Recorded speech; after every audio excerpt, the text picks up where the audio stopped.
Can anybody update me? Is there any problem? Yes, yes. Your screen is visible. Audio is good. Okay. Yeah. So I would request those who are watching this presentation from a public space to wear a mask because I just see the numbers of COVID every day from Tamil Nadu as well as the whole of India. It's just like a nightmare. So please wear a mask if you are watching from public space. My topic today is like blockchain architecture, like it is something quite different from what you had in the morning. Like some speaker presented on the Bitcoin and the cryptocurrencies, but mine is beyond the cryptocurrencies. What is blockchain and how the blockchain works? So these are the things which I am going to cover today. So people have given information about my profile before, so I don't need to explain myself. I'm going to divide this presentation into two parts. The first is the blockchain terminologies, and then go with the blockchain beyond the cryptocurrencies. So when we think about blockchain, it is like an interdisciplinary subject. Like it has databases, cryptography, and distributed systems. So when blockchain as a field of study is like uh, an intersection of these three areas together. So this is where we find the blockchain. So it has equal amount of databases, equal amount of distributed system, and equal amount of cryptography. So these all together form as blockchain as a technology. And the prerequisites you need to learn is the linked list abstract data type and the tree abstract data type from the data structures. And then you need to know about the hashing and the message digest algorithms. I hope you heard enough from the second session, which was presented before. And then you need to know about the working of decentralized servers. So what is blockchain? Is a decentralized ledger for all transactions across a peer-to-peer network. Using this technology, the participants can confirm the transactions without the need for a central certifying authority. So when you think about what is a peer-to-peer network, you know something called as the torrents. Most of the guys in the last few decades, they are quite familiar. Like these are the sources where we can download some movies or even some pirated versions of software. So many things. Like it works something like this: you have a computer and you upload some kind of files. Let's say some latest movie of Surya, like Surya Report. You just upload a copy of this movie, a pirated copy of this movie in this server.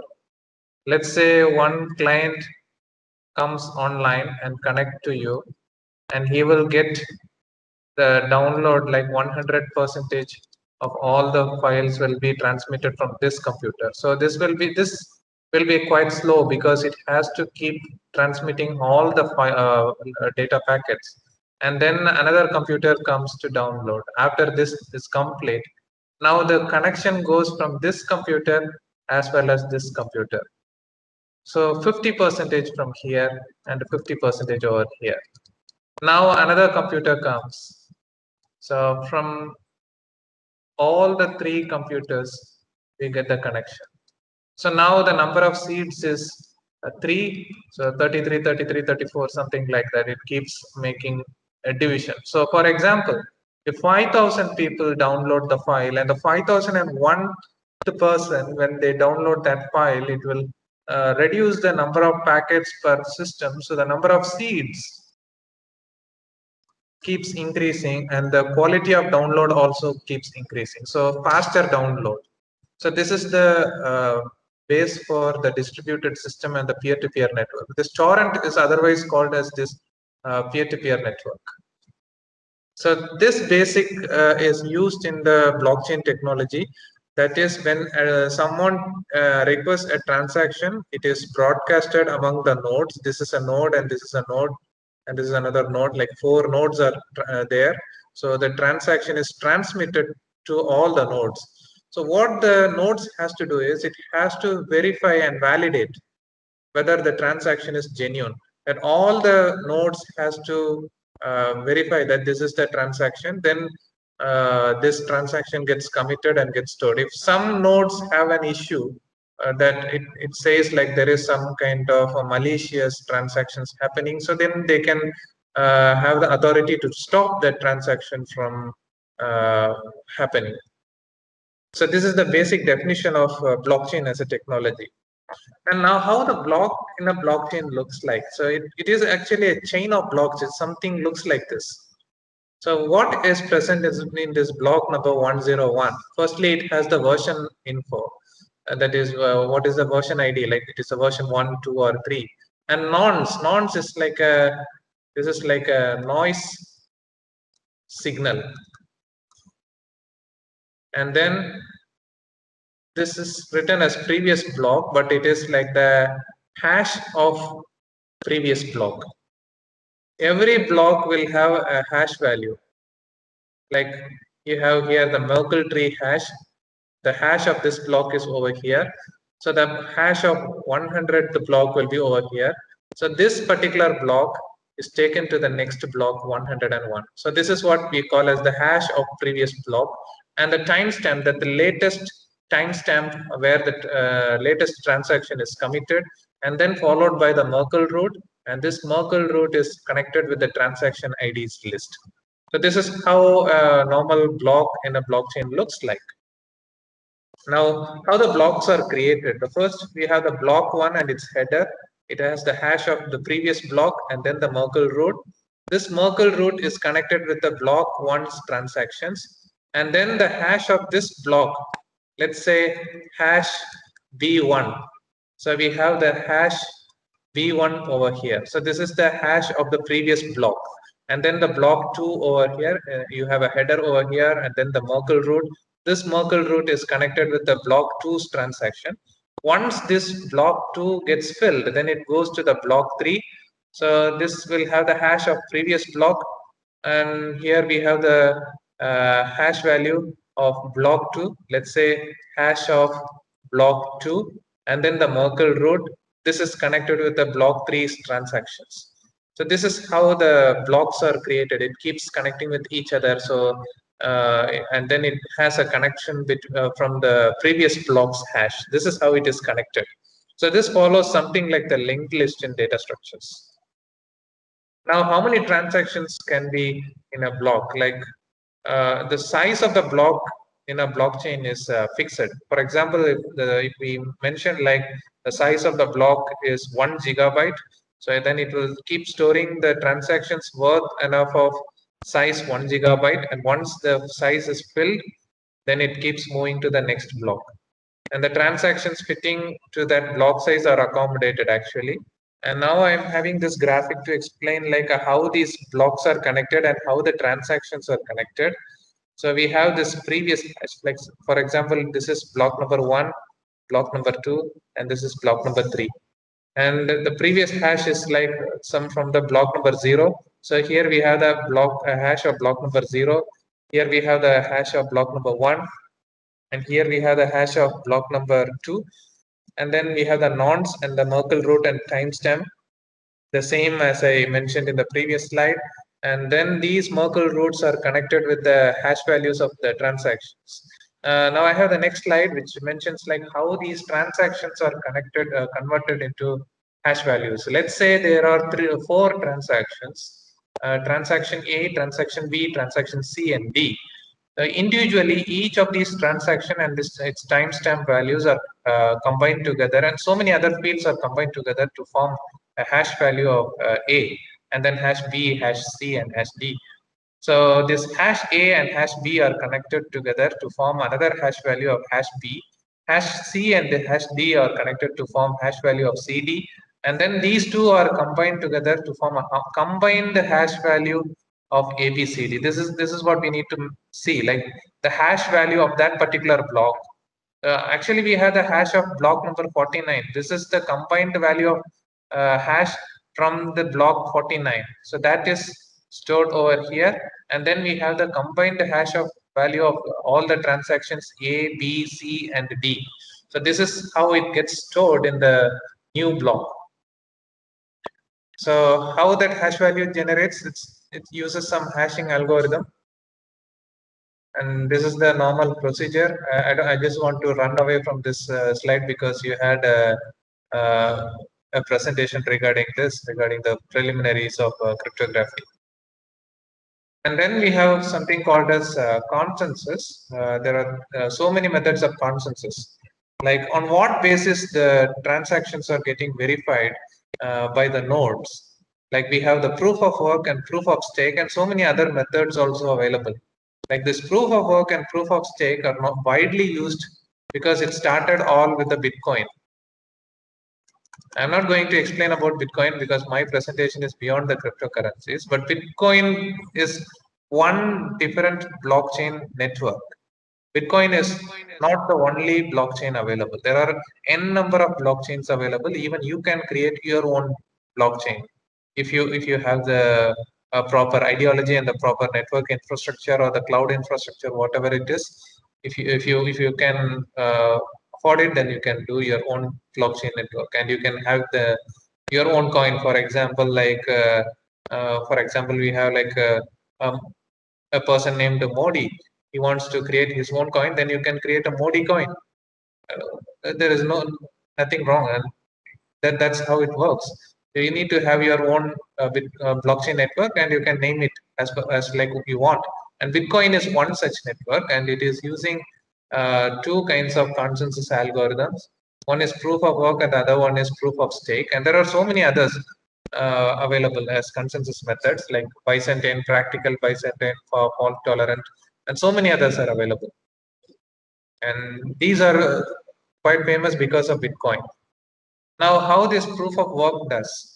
Um, when a person normally uses Bitcoin, he used to have some infrastructure to mine the Bitcoins.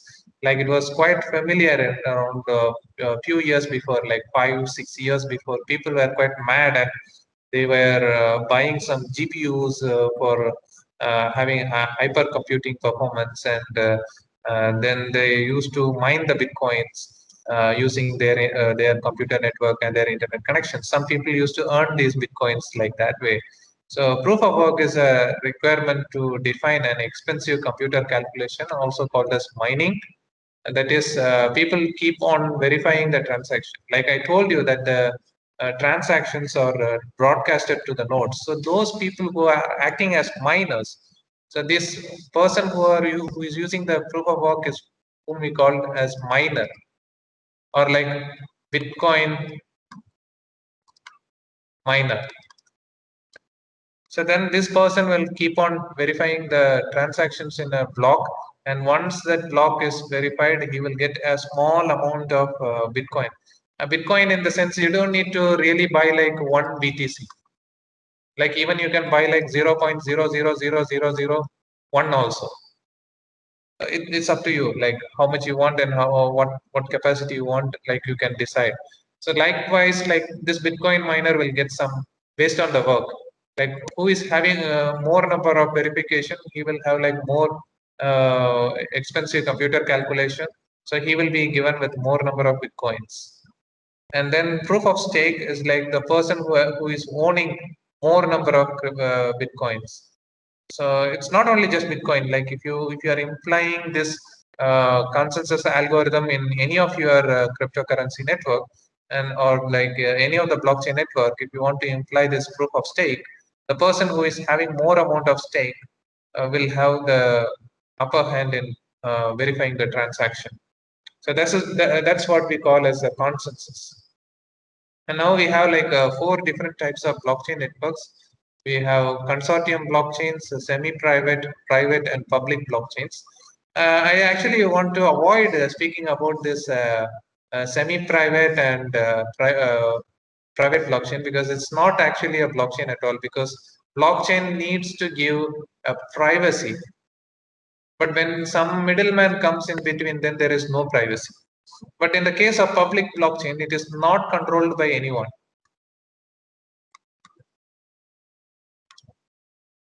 So anybody can join this public blockchain and anybody can do the transaction, and there is nobody to control who is doing the transaction or what transaction they are doing.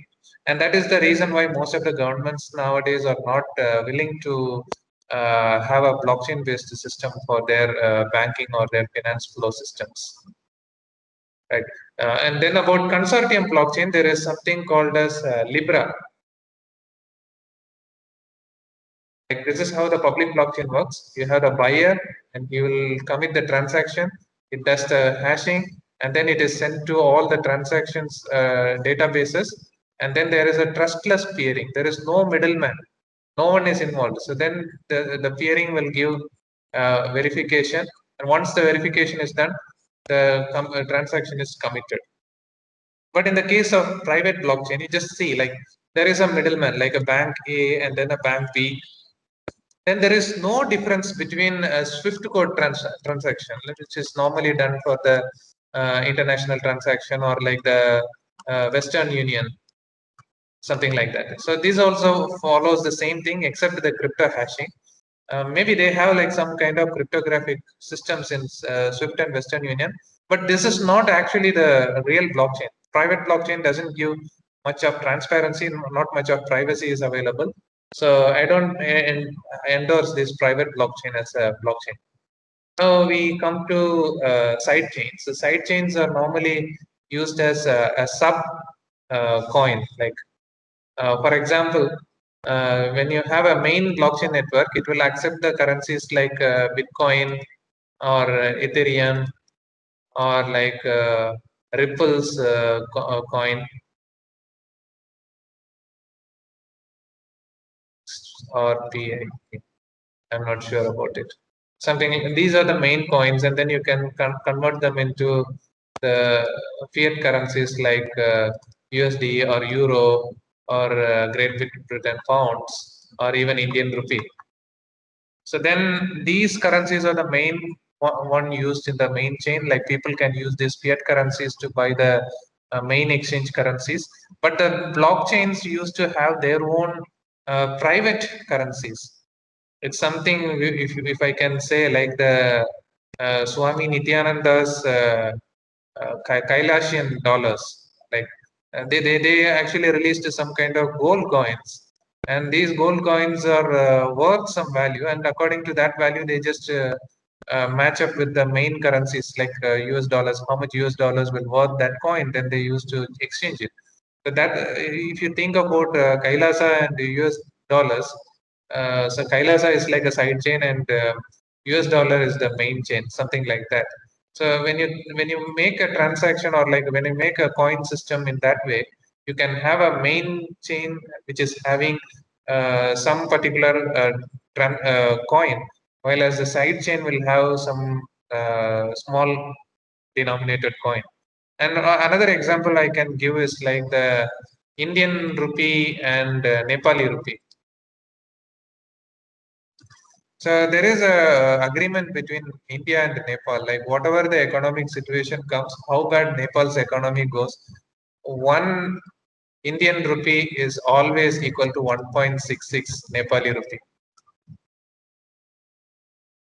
So this is the agreement between India and Nepal, and that's how they are getting a good value for their currency, though their economy is not doing so good. So in Nepal, they use Nepali rupee, and then they use Indian rupee also, and in the main chain they use Indian rupee. So they can even change between Indian rupee and Nepali rupee. The value will keep constant. This is what we call as side chain. Likewise, if we implement the cryptocurrencies, then it is what we call as side chain. This is the graphical way of representation. We have the main blockchain, and that is connected with some sub network of smaller network of blockchain network, and that will have some sub currency like sub currency 1 and sub currency 2, sub currency 3, sub currency 4, something like that. So you can exchange these coins with the coins in the main chain, and then you can bring it back with a predetermined value.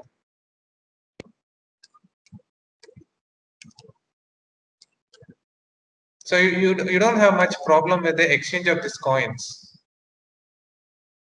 That's what I told you about the side chains. And then when I summarize, the side chain is a separate blockchain attached to another blockchain, often referred to as main chain, and they are attached to each other using a one-way or two-way peg. Either you can make like a one-way transfer, or like you can make it like a mutually exchangeable.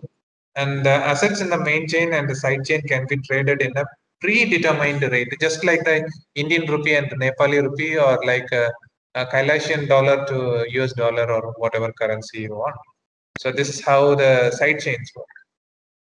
Now we have the types of blockchain based on the value. We have token-based blockchain and tokenless blockchain. In token-based blockchain, it is like uh,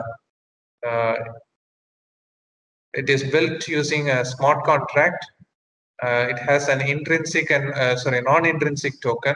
And when it comes to intrinsic token, like this is the token-based one, the Ether. So this uses the Ethereum blockchain. It uses the Ether values. I mean Ether currencies, and then we use some consensus algorithm, and then we use the distributed ledger. So this is actually the token-based blockchain. And in the non-intrinsic token, we use a smart contract.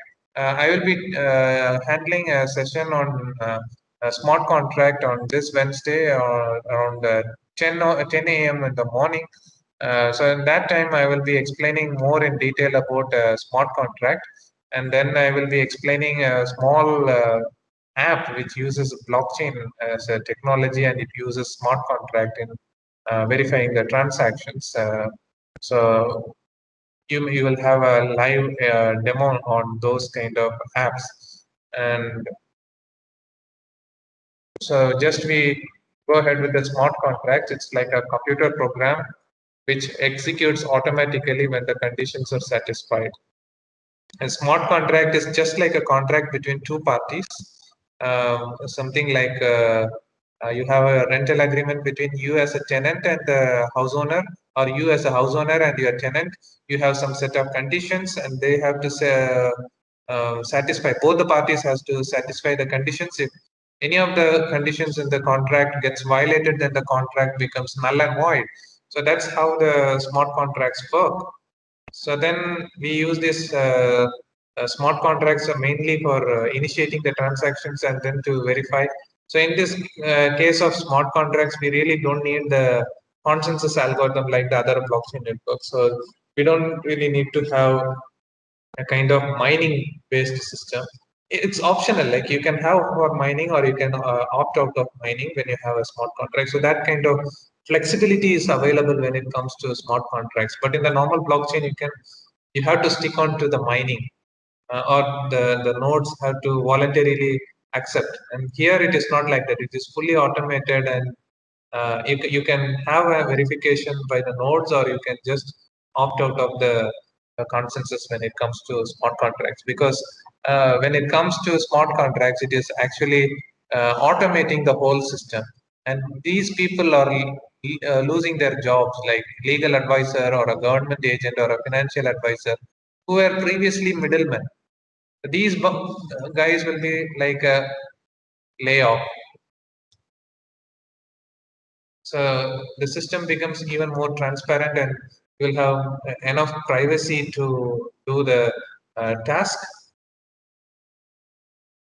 And when it comes to the advantages of blockchain, we have decentralization, transparency and trust, immutability, availability, security, simplification of current organizational operations. That is, it is doing the automation, and it is dealing faster, and it is cost saving.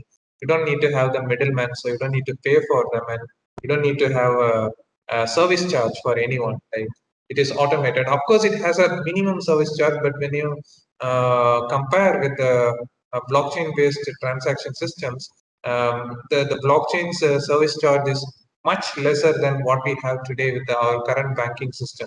So when we have decentralization, it can be retrieved from any node in the network. Like it doesn't get like the database is hung, or like the server is down, something like that. And then there is a transparency and trust, and then you have the immutability, and then you have availability and security. Security is the most important one. Like the security of blockchain is more than any other financial systems.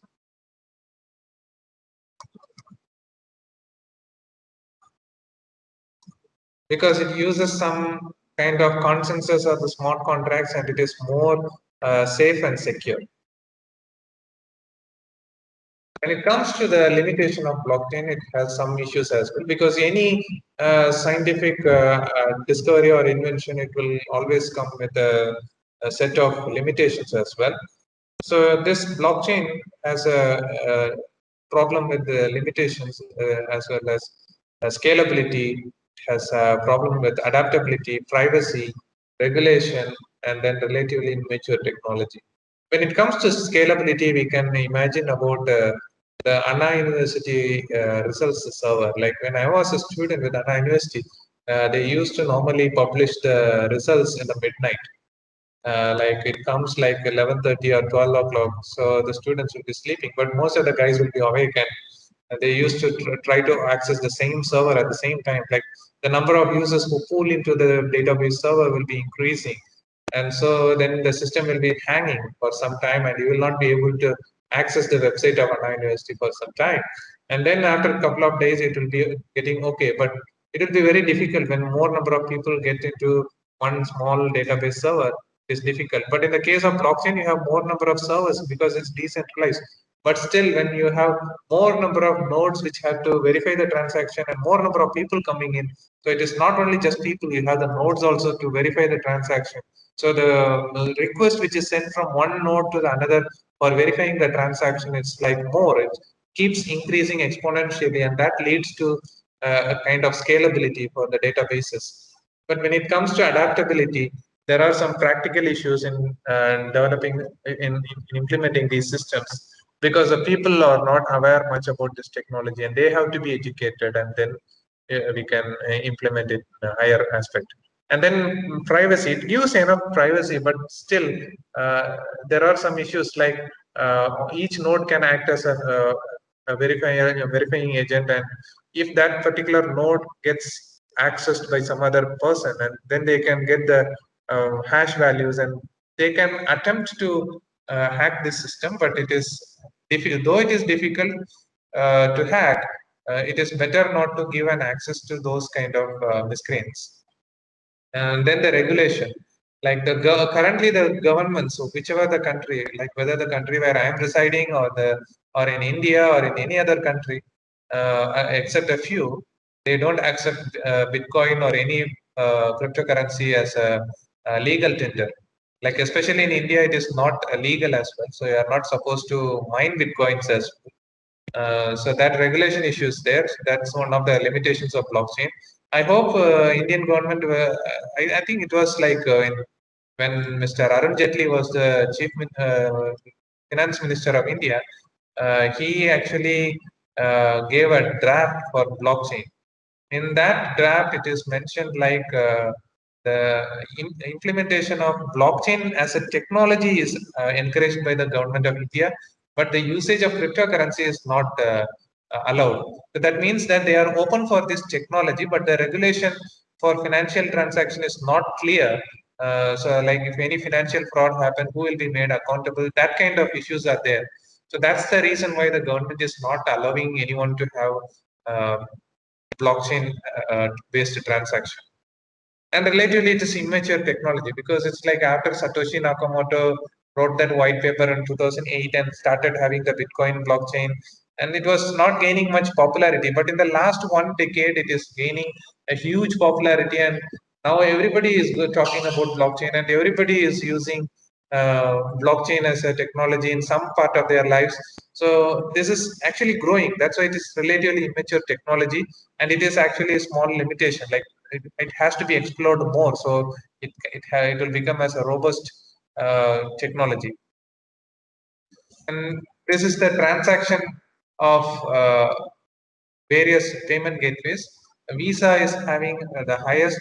It can handle around 24,000 transactions. But when it comes to Bitcoin, it can handle only 10. But among the cryptocurrencies together, Ripple is having more amount of transactions per second. The Ripple is the latest one, and they have done a faster network, though it is a crypto exchange server.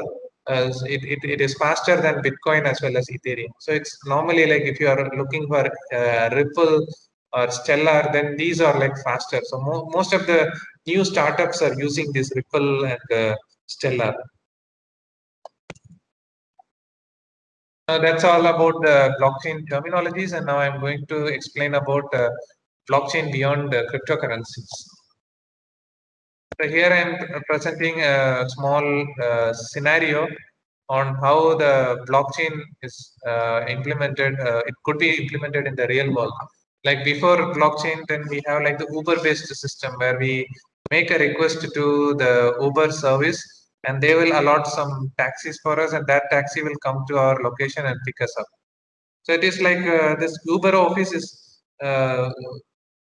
it is actually acting as a kind of middleman between us and the car rental service provider. But when you use blockchain for these transactions, there is no middleman. So you will just directly place a request to all the cars available, and those who are available and willing to take you to the place where you want to go, then that taxi gets assigned automatically, and then this system is done. So that is how blockchain works with the case of taxi-based reservation system, taxi reservation system. So the customers and the businesses will transact between each other. Like you don't need to spend some money to the service provider like Uber. Like you can directly transfer the money to the driver, and the driver will earn all the money directly from the customer itself. So they don't need to really look for some middleman or some service provider to liaison between them and the customers, and then to manage the financial outflow and inflows. This is what we call as a Gartner's hype cycle, and this is actually done in the year 2019. When you think about some advanced technology, then we need to know how long this will be in scope and how long we have a life with this particular technology. Then we can normally go and see this Gartner's hype cycle. In the year 2019, they have done their last hype cycle. I don't know what they have done so far for 2020. I have checked it. So in 2019, they found like these are the verticals in blockchain which are going to have a scope in the next 2 to 10 years. So those which are marked in sky blue are like having scope of 2 to 5 years, and those who are in dark blue or navy blue, it is having a scope of 5 to 10 years, and those who are in golden triangle, they have more than 10 years. So in that case, blockchain in healthcare and smart assets, and then blockchain in 3D printing, digital cryptocurrency or fiat, and blockchain society, these are all having the huge hype. Like they are having more amount of scope for more than 10 years. When it comes to 5 to 10 years of scope, there are a lot. Blockchain in supply chain, blockchain in logistics, cryptocurrency and blockchain regulation. So many of these are all available in the hype chain of blockchain business. So you can check every year, like they will keep releasing this chart every year for blockchain business, and you can see which is the area which is more flourishing for the next 5 years or for the next 10 years. But this is how you can get to know. And blockchain as a curriculum, like it is offered by the Faculty of Information Technology, Thainichi Institute of Technology in Bangkok. I'm the one who created this as an elective of 3 credits for the year 3 and 4 students in bachelor degree.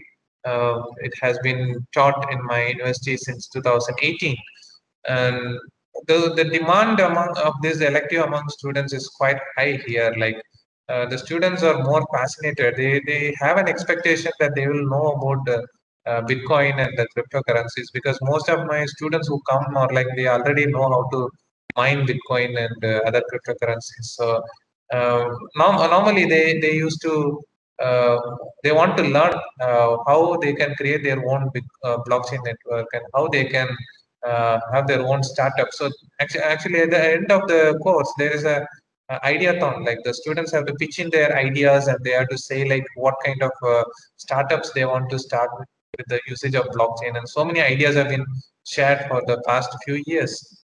And this is how we have created the curriculum. So as usual, like there is not much of literatures available to prescribe as textbooks or reference books, but we found some textbooks which are good enough to give the ideas. So if the student is not having a basics of cryptography or network security, normally that is given as an elective when I was studying in my bachelor's. So that time, cryptography and network security was an elective. So in case if somebody has an elective or like if it is not given as a core course, then we need to have these units which explains about the hashing and then the cryptographic algorithms and so many others. And then we need to have like the introduction for the blockchain technology, followed by the fintech and cryptocurrencies, and then you need to have the cryptography and network security. You need to give some primer, so those who are not having the cryptography or network security based curriculum, they can easily understand. And then you need to give some information about distributed systems, and then go on with the cap theorem, Byzantine generals problem, and so on. And finally, they will have like the use cases and case study done in various industries, and how blockchain is being implemented, and how blockchain is being a disruptive technology in this area. So these are the various aspects covered in our curriculum. And when we think about the blockchain beyond the cryptocurrencies, there are these three verticals. Like mostly in industries, and industries have like the supply chain and logistics and healthcare and security. And then governments are trying to use blockchain as a technology. As I already mentioned, during the period of Mr. Arun Jaitley as the finance minister, they actually implemented, they are trying to implement blockchain as a security platform, but they are not willing to get blockchain as for financial transactions. I hope in the future that India will adopt into that fintech in blockchain as well. But mostly they are, please check the voice. Okay. So they are trying to use for online voting and some platforms like electricity trading and managing the internet intellectual property rights or the patents. So for those purpose, they are they are being used by the governments. And then there are so many others like the decentralized social networks, which I'm going to explain in the next presentation on Wednesday. And then blockchain for IoT, and so many verticals are available. Like just don't limit your scope of blockchain within just Bitcoin or any other cryptocurrency. It is not just that cryptocurrencies; it's much more than that. So I'm going to give few cases where you can get to know how blockchain is being used for various industries, like healthcare. Like it is more important. Like nowadays we have this COVID pandemic, and we need to have a centralized patient history system. Like a person will go to one hospital for a month, and then he will be dissatisfied by with the doctor, and then he will go to another hospital, and the new doctor will not have much idea about what he had before and how he reacted to various medicines which were given in the past. So when we have a centralized, a decentralized server-based system which maintains with the blockchain, then you can manage these data lakes of health records. And then we use the health analytics between the health providers and the patients using IOMT, Internet of Medical Things. Then we have like these data which are extracted from the patient are stored in the blockchain based network. And since it is in a blockchain based system, nobody can alter that database. So it will get secure and more safe and secure. So that's how we have the healthcare based system. And even it is used to manage the people in the remote locations. Like you can have patients in one area, and then you can have patients in some other area, and then you can have a cloud-based system which gets the e-health records. That's what which is mentioned as EHRs. That means this e-health records is what abbreviated as EHR. So this EHR is getting recorded from the patient, and then it gets transmitted to the decentralized storage. This goes to the doctors, therapists, and nurse, and then the medical technicians. Based on their expertise, they keep giving the validation to the records, and then that record is gets stored in the database. This is how the healthcare data gets stored in the decentralized blockchain-based system. And the healthcare factors, they have like medical data management for the drug development and supply, insurance claim, billing and fraud, and medical research. These healthcare factors are playing a pivotal role in maintaining the privacy and security. So healthcare is, as far as healthcare is concerned, they have a huge scope in managing the health these records. Like insurance claim, for example, there are a lot of fraud. For example, a person A meets with an accident, and then, for example, he has insurance from one company, insurance from the second company, and insurance from third company. So if there is no blockchain-based system between these insurance companies, he can claim the same amount of money from all these companies. But now what happens with the blockchain, which stores the transactions in the blocks? So it will keep verifying from one block to another and keep verifying, and then each of them will get their nodes updated. So it will say like you have already obtained some money from one, so we will give only a small part of money. And then the third party will say like you have already got from the first and second party, so you'll get third a little bit more. So this is how blockchain works, and it gives more transparency, and the insurance claim and billing frauds are being reduced to the maximum extent. And then it is used for medical research to save the medical research data. It can be stored in the blockchain, and it can be safely it will be safe and secure. Now the second vertical which I would like to explain is the supply chain management, and it is most critical area in blockchain. Like more people are moving towards a supply chain blockchain. Uh, So here, like the transactions, settlement, audit, transparency, um, like the transaction tracking the social responsibility, and like it's like movement of goods from one place to another. That's what we see as the supply chain management. So it needs something with the logistics. It needs some manpower. It needs a transportation to track all these transactions and transportations. We need a transparent system, and then it actually end up with reducing the human error. So this is the main factor when it comes to supply chain in blockchain. And then automatically it is incorporated with the automated purchasing and planning, and it goes with the automation. It enforces the tariffs and trade policies, and it increases the food safety, and it reduces the counterfeit goods. So this reducing the counterfeit goods is the more challenging one, and it is been discussed so far, like for the copyright issues of some kind of branded gadgets or whatever it is. So when we use the supply chain management in blockchain, we can even reduce the counterfeit goods by just recording the genuineness of the products. So this is how supply chain works. The benefits are like it has a visibility for procurement with the data analytics, and it eliminates the chances of fraud with incorruptible information, and it ensures durable, robust, and secure process. Digital contracts and payments simplify the finance. So it's normally like it is digitizing the economy as a whole, and it is giving more visibility for using data analytics, and it eliminates the chances of fraud. Like you cannot make much fraud like the conventional system. This is quite an advanced technology which is quite new for those who are in supply chain area.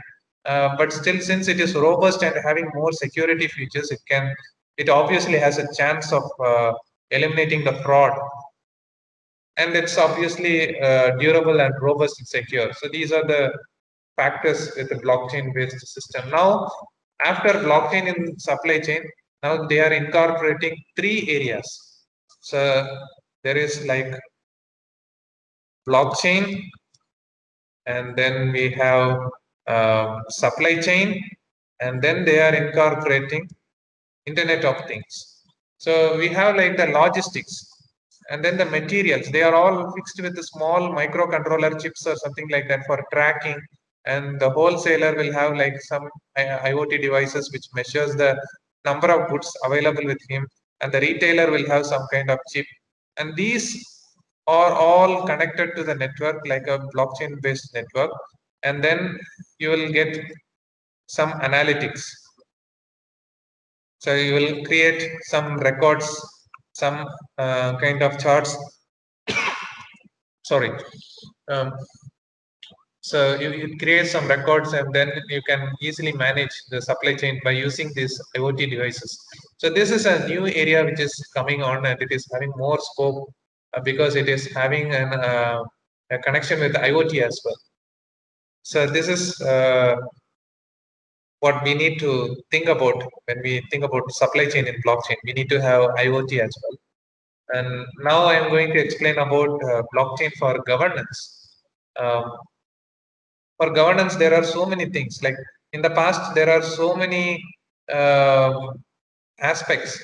Like they used to have transparency to reduce the corruptions and so many other problems. But when we think about blockchain, it reduces most of the frauds happening in the governance to a drastic level. And I think that's the reason why most of the governments are still reluctant to adopt a blockchain as a technology in practice as well. I'm not sure about it. Still, this is what I feel personally. And then we have this record management, and then we have this identity management. Like, for example, Aadhaar in India, you have like your iris, fingerprint, and face, and so many other, what all the biometric information available, all you have, and all are stored, and you will get generated with one QR code.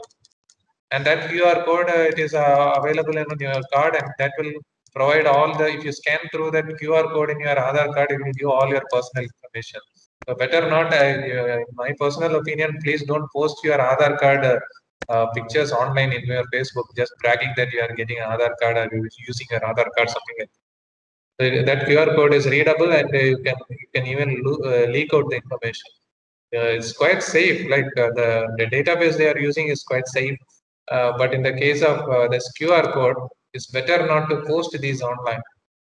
And then for voting, it will definitely reduce uh, the fake voters. Like normally when we had the paper-based ballot system, that was the main complaint that the people will some, we can say, like the thugs or the henchmen of the political parties. They just confiscate the control over the polling booth, and they try to vote by themselves, something like that. But these things cannot happen because the vote which is casted in one booth has to be verified by other nodes. When that nodes are not verifying whatever the vote they give, it is not going to get any commitment. So it is not possible at all. And then we have like the intellectual property protection. Most of these Indian academicians, some of you will be quite savvy about filing a patent. Like you do some project, and if you find something groundbreaking or some kind of good research findings, you used to file that as a patent, and you wait for some time, some days, filing this as patent pending, and then you will get it done. But in the recent times, there are instances that some people who have some insiders in the patent office, they try to steal the ideas and publish by themselves. But when you implement blockchain, this IPR is the security is increased with a huge dimension, and definitely it will give a more trustability on the IPR system.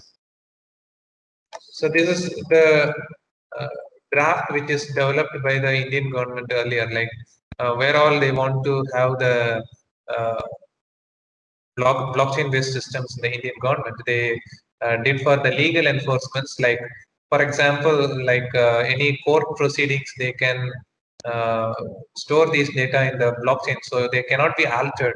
Like for example, the now in the olden days, the police has a uh, power, like they can even alter the filing date of FIR and so many other things, and they can create some frauds as well. But now that system has gone online, and this kind of systems cannot be done. So now even if they are able to hack into the database system, they can change the timestamp and they can create a fake affairs as well. But in the case of blockchain, that is ultimately it is not possible. So it is giving more security for the legal documents and the legislation records, like the government records and the government laws and amendments, all these reports and all the information regarding to those and the parliament proceedings, all can be stored in a blockchain. And then bills and payments, the government bills, like the utility bills like electricity, water, or whatever it is, the property tax or professional tax or whatever, even the income tax, all these payments can be stored in the blockchain, and it will increase the um, potential of the safety and security. And then you have the welfare distribution. Like recently we saw like uh, so many aspects of the public distribution system, and they said like those who are having Aadhaar card only will be given with the government schemes, like noon meal scheme or so many other things. But when you rather than this Aadhaar, if you have this blockchain based system, it will have even more safe and secure system. And then you have this digitized IDs, and then healthcare services, and then we have like the cyber protection, like it's more safe and secure for using the blockchain technology. And then for paying taxes, and then for safety and security. So these are various different safety aspects by the government. They are this is given in the draft of the Indian government document on blockchain. So if you have a search on Google, you can try to find like the Indian government proposal on blockchain technology. I have read these documents, like two documents I have read, like one during the time of Arun Jaitley and one during the current finance minister. In these documents, it is quite clear, and they are showing like these are the verticals they want to implement blockchain and they want to develop it. And I haven't seen anything in practice. So I hope it will take some years, and if it comes into an implementation, definitely it is uh, a breakthrough in the governance procedures and the best practices of the for a population which is even which is having like overpopulation, I can say. Like is actually with the current system, it's not that easy to maintain the people with all these kind of things. But when it comes to blockchain, definitely it can have a check online, and people can be vigilant all the times, and they can be having a hope that the system is more safe and secure. And these are all the information I have. And apart from that, we have so many social networks and so many other things. And I have my YouTube channel where I have posted my lectures on blockchain and even in uh, data science. And then I have my uh, Facebook profiles and LinkedIn and GitHub, so where I post my source code. If you have any offline queries, you can write to my email sorin@tni.ac.th. So that's all about blockchain as a architecture. So if anybody wants to have an idea about this Indian government schemes on blockchain, please go through the online document. It is a PDF which is available online. You have to check for the document which is published in 2016 or 17, I think. And then there is another document which was published in 2019. So these two documents are giving a lot of ideas and a lot of verticals which the government has to follow. So that's just in the level of draft. So let's wait for them to give an implementation. So once the implementation is done, then we can see how it is implemented and how it is doing a disruption in the people's life. So we need to have a digital disruption in the form of blockchain. So this is how government is trying to implement. Let's see. So that's all about my presentation. If you have any queries, please type it in the comment box so I can answer as much possible.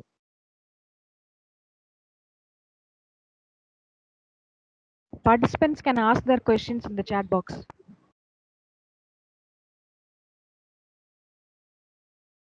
Chat in channel meetings is only available for team members. Am I not allowed to see the chat? You can see, sir. When I click on that, it is giving like chat in channel meetings only available to team members. Sir, we can get the queries and give it to you, sir. Sorry Okay. for the inconvenience. Yeah. Okay, no problem.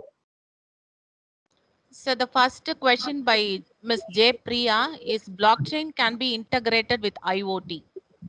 Yeah, of course it can be done. Like you need a lot of nodes actually for blockchain. So when you have IoT, you can create more number of nodes and more number of verifications. So it is an added advantage for blockchain. So blockchain can go well with IoT as well. Thank you, sir. Participants, if any other queries, please type it in the chat window. And the next question is, in blockchain, there are few nodes to verify the data. Is it lead little computation overhead? Does it gives little computation overhead? As of which node has to verify the transactions, I think that's what the participant is asking. I think it depends on the consensus algorithm which we have. Like for each and every consensus, for example, if we are using proof of work, the node which is having more number of mining done will have an upper hand in approving the transactions. But in the case of proof of stake, the node which is having more number of crypto coins as a stake will have an upper hand in verifying the transaction. So it depends on the consensus algorithm which is associated with the verification. So it's not the same for all the algorithms. It depends. Yes, sir. So the next question is healthcare service implementation possible in Ethereum model? Yeah, of course, Ethereum model is more flexible and it even supports the smart contracts unlike the Bitcoin blockchain. So it has its own set of Ether gas tokens and so many other things, and you can easily incorporate with a smart contract. So definitely it is possible with the health as well. Like it is easy. It is easy to go with either Ethereum or Stellar. Okay, sir. So participants, you can also unmute and interact with the guest. So if you are able to unmute, you can ask the questions. And one more question in the chat window, which algorithm can be used to implement the blockchain? There is no particular algorithm. Like only for consensus we have the algorithms like that we have to choose.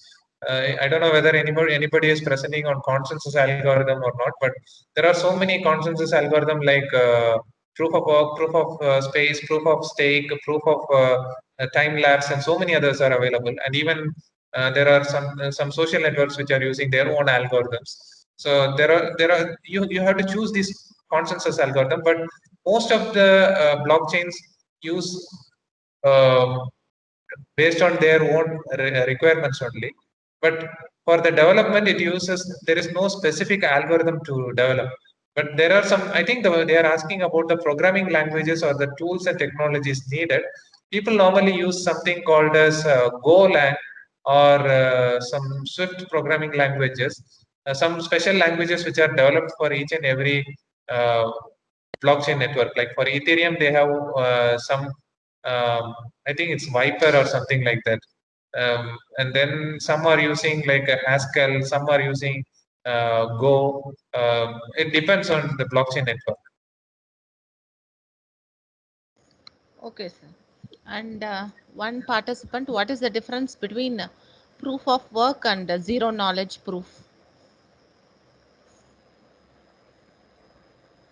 I couldn't understand what proof of work and Zero knowledge proof. I'm not sure. I think I'm not clear about what they are mentioning, so I cannot answer it now. Priya ma'am, if you are able to unmute, you can ask. And she also asked you to suggest some source to learn blockchain from scratch. Actually, you can take some online courses which are available in Coursera. So that is good, and mostly if you want to go as a developer, then it's better to go with the Ethereum testnets. Firstly, you have to go to see and learn how these tokens are transferred from one node to another, and then how you are using the source code to channel out them, and then you can develop those things. And a lot of tutorials are available in YouTube itself, so you don't need a specified lecturer or like an expert to teach you all these things. These are easily available online, so it's about how efficiently you can search. So just start from the beginning. You don't need to be an expert now, but it is possible. Ma'am, Dr. Dhanalakshmi ma'am, can I ask question directly? Yes, sir. Sure, sir. Sir, this is Dr. Vetrivelan from VIT Chennai. Regard to the ledger update, there is nothing called master slave. So suppose, let's say the land value of a particular area, this has to be distributedly need to update the ledger. When you in the process of ledger update, how you are going to decide upon what is the weightage, and some of them may be a malicious node, and how are we going to identify if any malicious node as in the process of ledger? How are we going to what do you call disclude them? And is there any what do you call open source framework to build and analyze this kind of consensus, and getting a consensus and including them or discluding them as part of the ledger update? Is there any framework?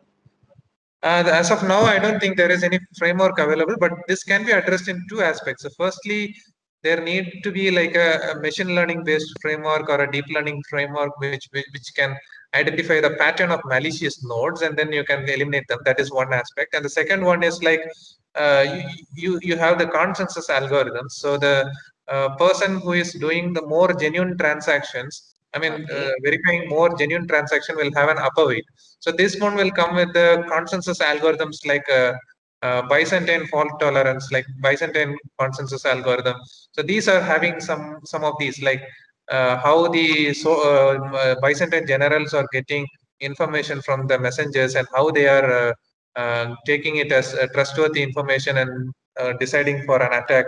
So based on that, we have some algorithms. So if we follow those things, maybe we can be able to identify which is the malicious node, and we can avoid those nodes decision, and we can go with the genuine nodes decision. Okay, sir. Okay, sir, can you tell me any open source framework to work, or as you mentioned, maybe the programming language in terms of the algorithm aspects may be different, and is there any integrated kind of what do you call open source environment where we can install Hyperledger. I think there is one lecture on Hyperledger in this same FDP as well. I think you can that's a cool one. Like you can go with the Hyperledger Fabric. There are so many others, Hyperledger Fabric and Hyperledger Sawtooth and Iroha. But I will recommend you to go with Hyperledger Fabric. Okay, sir.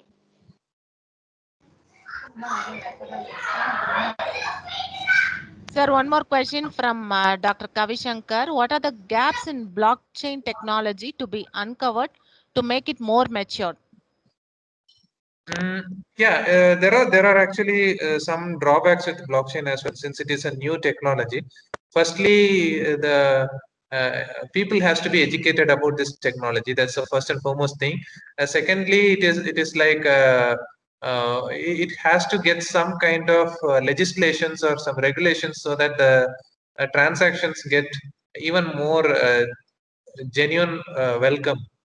So even now people see that blockchain as a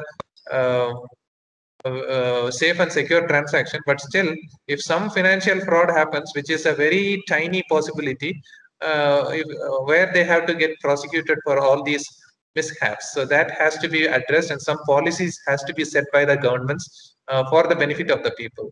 Other than that, I don't see any technical uh, problems with the blockchain. Okay, sir. And one more question: if the educational system is to be implemented in blockchain, what is which model is best suitable for that? Of course, you need to go with the hands-on. Like, firstly, you need to give the theories. Theories are more important as well, because this is like a interdisciplinary area. So this has to be done with the cyber security. Like, if you have any curriculum with cyber security, then blockchain can go along with that. Okay, sir. And the participants are asking for the tools to use blockchain as an open source. Can you suggest some tools? There is something called as Ethereum Faucet. If you just search for Ethereum Faucet in Google, there is something called as faucet.ropsten.be.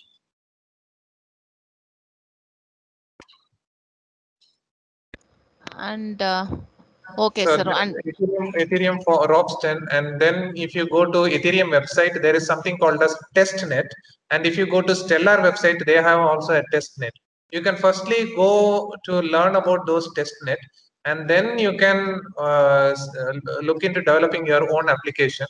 Then that will give you more ideas on how to migrate from that testnet to your own actual network. okay, sir. Thank you. And one more question from Mrs. Sheila Rani. In Hyperledger, I need to implement app. Give me the sources, sir. I cannot recommend some specific sources, but you can just search. Like, you have a lot of things related to blockchain in GitHub. You can just search in those things. It is available. There is not one source. Like, you have to keep searching based on your requirements and what kind of application you want to develop. Based on that, you have to do it. Okay, sir. And participants, if there are any queries, please unmute and ask, or type it in the chat window, please.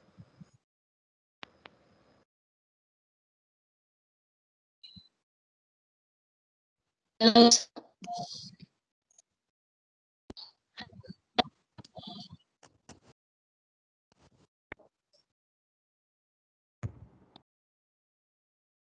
Hello, sir. The voice is quite glittering.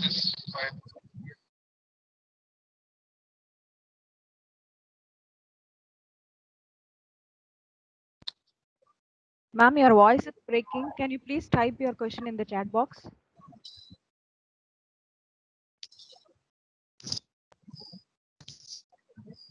Hello. Yes, ma'am.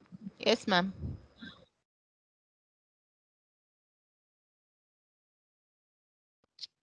Hello.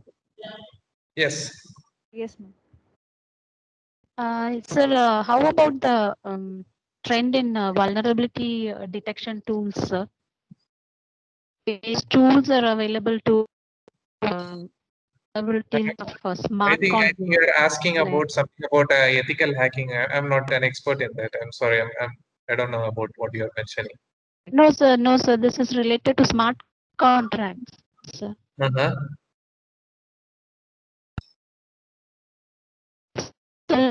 Threats and vulnerabilities in smart contracts.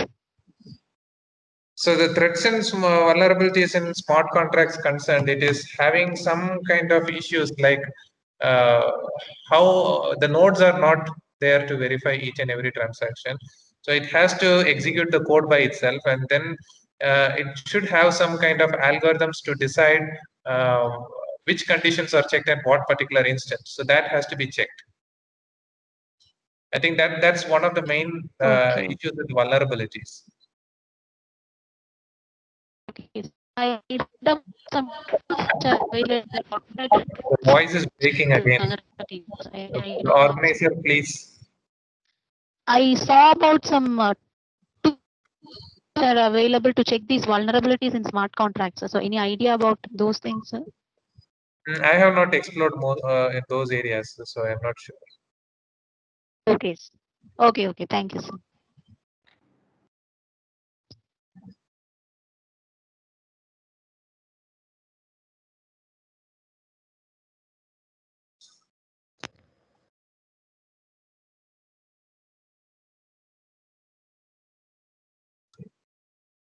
Any other questions? So there is a question in educational system, which source we have to select in Hyperledger? Hyperledger, you don't need to go for the online courses like Coursera or EDX, but you need to learn by yourself. Like the product documentation in hyperledger.org, and then there are some blog posts on how to develop Hyperledger based blockchain systems. So then those are the best sources to learn Hyperledger rather than going for Coursera. Actually, we have a separate session on Hyperledger also. On the day 4, we have got a separate session on Hyperledger.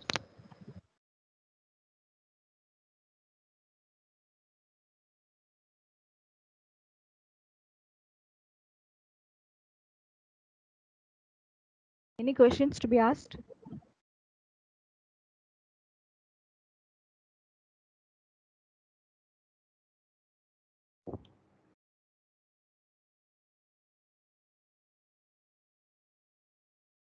Dhanalish ma'am, I think there is no questions, ma'am. Yes, sir. There are no more questions. Would you like to say something, or shall we close the session, sir? We can close. I think there is no more questions, so I think we can finish it up now. Yes, Humaira ma'am, please. Okay. I must mention our deep sense of appreciation for Dr. Ferdin John Joseph for his explanation on blockchain architecture. Further, we are so much grateful to you, sir, for demonstrating your ideas and knowledge towards blockchain terminologies and blockchain cryptocurrencies. We are all inspired by your great words, sir. Hoping for many more sessions from you in future. Thank you so much, sir. You're welcome. Thank you, sir. Thank you. Thank you as an organizer. Thank you for your valuable session. And on behalf of all the participants, thank you, sir. You are all welcome, and see you all again on Wednesday morning. Yeah, sure. We have another session on smart contracts by the same speaker. We invite you again, Ferdin sir. We'll see you again on Wednesday. Thank you.